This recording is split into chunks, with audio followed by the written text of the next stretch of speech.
आज आपण बनवतोय डाळ प्रीमिक्स. हे डाळ प्रीमिक्स वापरून आपण फक्त 5 मिनिटांमध्ये मस्त दाटसर अशी डाळ बनवू शकतो. खास करून हॉस्टेलवर राहणाऱ्या मुलांसाठी हे डाळ प्रीमिक्स खूप उपयोगी आहे. इथे मी 3 प्रकारच्या डाळी घेतल्या आहेत. 1 वाटी तूर डाळ, अर्धी वाटी मूग डाळ आणि अर्धी वाटी मसूर डाळ. ह्या तिन्ही डाळी एका ओल्या कापडावर घेतल्या आणि स्वच्छ पुसून घेतल्या, म्हणजे त्याला लागलेली पावडर वगैरे सगळं निघून जाईल. जर तुमच्याकडे वेळ असेल तर या सगळ्या डाळी स्वच्छ धुवायच्या आणि सावलीमध्येच 1 दिवस वाळवून घ्यायच्या.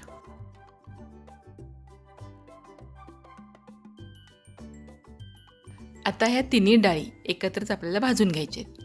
त्यासाठी कढईमध्ये ह्या तिन्ही डाळी एकत्र घेतल्या आणि त्या मंद गॅसवर कमीत कमी 3 ते 4 मिनिटांसाठी सतत हलवत ह्या डाळी भाजून घेतल्या. डाळींचा छान सुगंध सुटेपर्यंत ह्या डाळी भाजून घ्यायच्या आहेत. डाळ व्यवस्थित भाजून झाली की ती एखाद्या ताटामध्ये काढून पसरत ठेवायची आणि ती पूर्णपणे थंड करून घ्यायची. आता ही थंड झालेली डाळ मिक्सरच्या मोठ्या भांड्यामध्ये काढून घेतली आणि मिक्सरमधून याची जाडसर पावडर बनवून घेतली.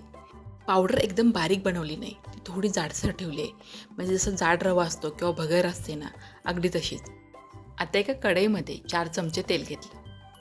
तेल चांगलं तापल्यावर त्यामध्ये मोठा 1 चमचा मोहरी आणि 1 चमचा जिरं घातलं. जिरं चांगलं फुललं की त्यामध्ये 1 मोठा चमचा ठेचलेला लसूण घातला आणि त्याबरोबरच 1 मोठा चमचा किसलेलं आलंही घातलं. 10 ते 12 कढीपत्त्याची पानं आणि छोटा अर्धा चमचा हिंग घातला. आता हे फोडणीतले सगळे ओले जिन्नस छान खरपूस भाजून घ्यायचे आहेत, कारण जर ह्यामधलं काही कच्चं राहिलं तर पूर्णपणे प्रीमिक्स खराब होऊ शकतं. कढीपत्ता छान कुरकुरीत होईपर्यंत आणि लसूणचा रंग बदलेपर्यंत मंद गॅसवर हे सगळं भाजून घ्यायचं आहे. आता यामध्ये पावडर मसाले घालायचे आहेत, पण त्यापूर्वी यामध्ये मुठभर बारीक चिरलेली कोथिंबीर घालायची, म्हणजे तेलाचं तापमान थोडंसं कमी होईल आणि पावडर मसाले जळणार नाहीत. आता पावडर मसाल्यांमध्ये छोटा 1 चमचा हळद, मोठा 1 चमचा धना पावडर, 1 चमचा जिरा पावडर, 1 चमचा मिरची पावडर आणि 1 चमचा गरम मसाला घातला. आता हे मसाले आपण आपल्या आवडीप्रमाणे कमी जास्त करू शकतो.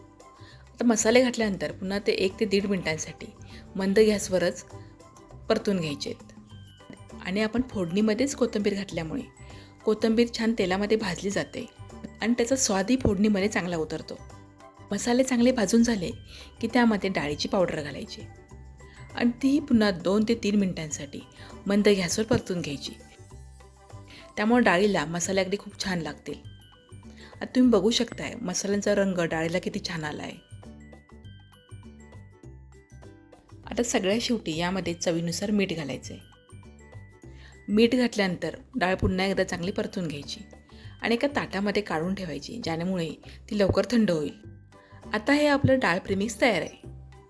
हे डाळ प्रीमिक्स पूर्णपणे थंड झाल्यानंतर एखाद्या काचेच्या हवाबंद बरणीमध्ये भरून ठेवायचं, म्हणजे ते 2 ते 2.5 महिने फ्रीजशिवाय बाहेर छान टिकतं. तर या डाळ प्रीमिक्सपासून डाळ कशी बनवायची ते पाहू. त्यासाठी मी एका पातेल्यामध्ये 1 कप पाणी गरम करायला ठेवलं आहे. तर पाण्याला चांगली उकळी आली की त्यामध्ये 4 चमचे हे डाळ प्रीमिक्स घातलं आणि छान पाण्यामध्ये मिसळून घेतलं. आता मंद गॅसवर कमीत कमी 5 मिनिटांसाठी हे आपल्याला शिजवून घ्यायचे, म्हणजे 5 मिनिटांमध्ये आपली डाळ तयार होते. आता हॉस्टेलवर राहणाऱ्या मुलांकडे बऱ्याच वेळा गॅस नसतो, पण वॉटर केटल तर असतेच. त्यामध्येही तुम्ही ही डाळ बनवू शकता किंवा एखाद्या हवाबंद डब्यामध्ये हे डाळ प्रीमिक्स घालायचं, त्यामध्ये एकदम उकळलेलं पाणी घालायचं आणि डब्याला अगदी व्यवस्थित झाकण लावून 10 मिनिटांसाठी असंच ठेवून द्यायचं. 10 मिनिटांमध्ये ही डाळ तयार होते. आता तुम्हाला डाळ कितपत पातळ किंवा कितपत घट्ट हवे आहे त्याप्रमाणे हे प्रीमिक्स पाण्यामध्ये मिसळायचं आहे.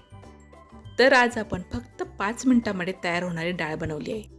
तर आजचा हा इन्स्टंट डाळीचा व्हिडिओ तुम्हाला कसा वाटला कमेंटमध्ये जरूर लिहा. व्हिडिओला लाईक आणि शेअर करा.